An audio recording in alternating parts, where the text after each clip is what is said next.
There. Hey guys. So I wanted to do a quick video of the previous Cuentos that we will probably play. I think we're gonna play 1, 5, and 8 only, and probably in that order too. Yeah, in that order. Um, Cuento number 1. You guys have links to the secret SoundCloud, but I'll put it in the email. But what I would really like to happen is for this intro is played at a pretty slow pace. Do dee doo doo doo doo, like that. I'd really love it if it could be James and Dustin. And I realized Dustin, once we get down in here, this area, it's out of your range. So I think it would be fine if we just bumped your whole line up an octave, and we'll check it out. Because ideally, it's just a trumpet and sax, and then directly into trombone playing this melody in this actual range. And then Quinn and I will come in with this very steady, chill pulse made with brushes.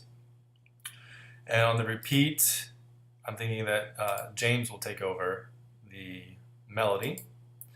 And then after that, we'll go into solos. And I think James should take the first solo.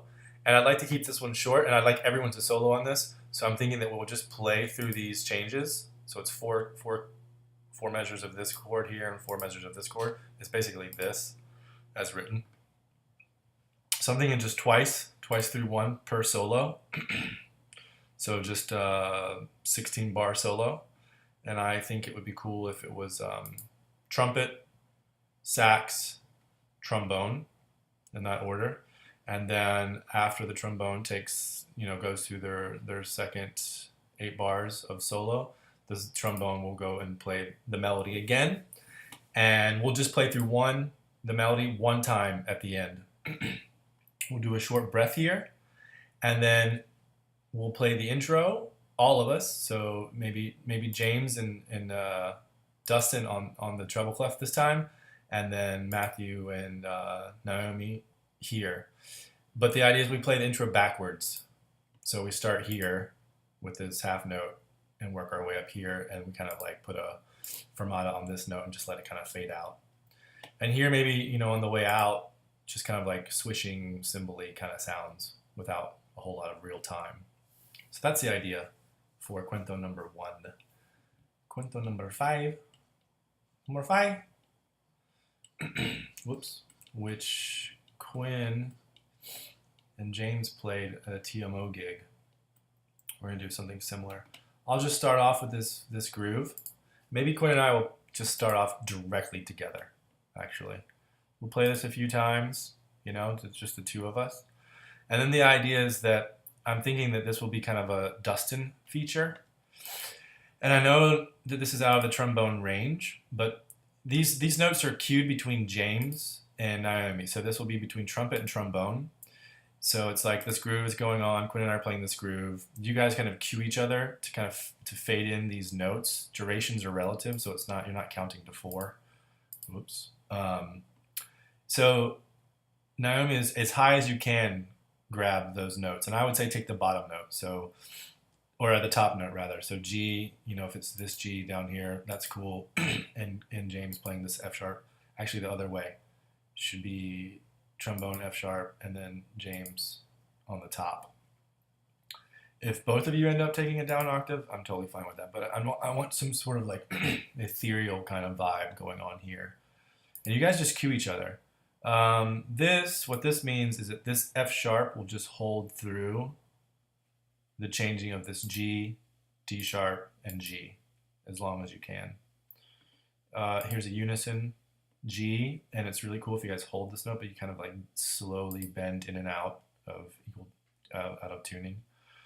Blah, blah, blah. The idea is that this A and B flat goes directly into this G. There's another rest, this kind of vibe. And then that, I'm imagining that Dustin's solo will kind of start in this general area of this kind of ethereal building, cloud building that we're doing here. And after this written material, the idea is that trumpet and trombone will continue to fade in and out of these 4 notes, whatever octave, and not necessarily together.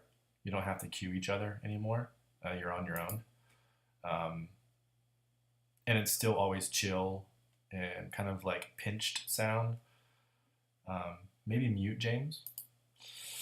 And Dustin will have free reign in here, the solo. And then then Quinn and I continue this groove here. And going into the B section, so there'll be a big change of, I'll kind of indicate that we're moving on by going to this major vibe versus the G minor vibe. So I'll go to this and just vamp this, and Dustin will kind of join me on the G major 7 kind of vibe, and these long tones will fade out. You guys will stop those long tones. Trombone and trumpet will stop the long tones, and then Dustin will conclude his solo in this G major. And then I'll kind of go into my own solo, chordal solo with, with this type of rhythm here, something, back and forth with some pauses, and maybe Quinn and I will kind of improvise rhythmically as far as, instead of playing more of a beat, we kind of put more spaces in those. We play with each other kind of rhythmically, and we'll do that. And then Quinn and I will just kind of cue each other with an abrupt stop. We'll figure that out. Something like that. Maybe we'll just cue like the last time of this long measure. There'll be a breath, and then we'll all cadence on a D major triad. I'll certainly be playing the D, A, and F sharp, so I'll have everything covered. It doesn't matter what the voicing is. We'll figure it out at rehearsal so that we're not all playing D, for example. That wouldn't be very colorful. Okay, cool. And then I think we're going to play number 8, which is up here. 8 is kind of a pointillistic piece. The idea is that we have these notes per measure, and we'll repeat this measure for a while until I kind of give a heads up, and we'll gradually move to this measure. But the idea of this is whatever note is within your range, you can play. So James is not allowed to play this D, for example. But James can play this F sharp. And the idea is if you play this F sharp, the next note has to be the D, and you can either start over with this F sharp, but the next note always has to be D. But if you want to continue playing with these notes, the next note needs to be C sharp, the next note needs to be D. And there's space. They're pointillistic, like little specks of sound. Ding, ding, ding, ding, of that nature. But you're always ascending. And you can start here, for example. If you want to start on this D, that's cool. You play the C sharp, you go up to the D. Pause. There's always pauses. There's always little specks. But you always have to stay within your range. I'll kind of give a heads up, and we'll just gradually move over to here. And the only difference is this F sharp moves up to this G, and this E. So we just gradually, it's not like, okay, now I need to play this measure, downbeat. No, it's just a gradual thing because there's lots of space and specs. We'll just gradually go through, all this, these measures. And Quinn maybe, playing kind of specks of sounds too on the drums. No, there's no pulse. If you wanted to play melodica and do rhythmic blitz and blats, that would be cool too. It's up to you. So we'll eventually go through all these measures, and you notice that the range gets higher and higher. Again, and it gets tighter.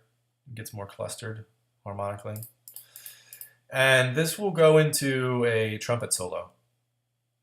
And once James will kind of like start his solo maybe in this measure or before, the idea is that we play all these, 9 measures.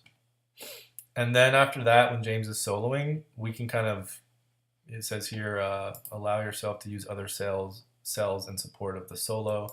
Now you can do different octaves. You don't have to always, but you must continue to ascend. So you can start with this D up here, but you can play D, F sharp, C sharp, D, or whatever. The idea is it's always ascending, but you can play any of these cells and any parts of these cells. It kind of just becomes free at that point. But it'd be cool to stay within these, C sharps instead of C naturals and B naturals instead of B flats. So it's not totally free. There is a tonality that would be cool to keep it, because we don't want to go too far out, because that would turn this cuento into a novel. Cool. Thanks, guys.